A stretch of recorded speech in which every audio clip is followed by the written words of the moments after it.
ручей, як у колос, між алешаў кустоў, дзе пяе салавей, і шуміць і грыміць срэбразвонны ручей, як матулька вярба, хіляць голам над ім, і глядзіць, і глядзяцца кусты пышным верхам сваім, абступаюць яго чарата асака, падыходзіць мурох да яго здалека, часам зорка ўначы на яго кіне зрок, і хмурынка не раз зазірне ў ручаёк,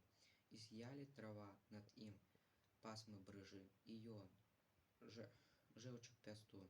гучным смехам дрыжыць. То заскочыць тугай, то курган абае, дзе сярдзіта бубніць, дзе лагодна пяе, люба слухае той спеў, несціханы густы, і над песняй яго адпачынеш і ты.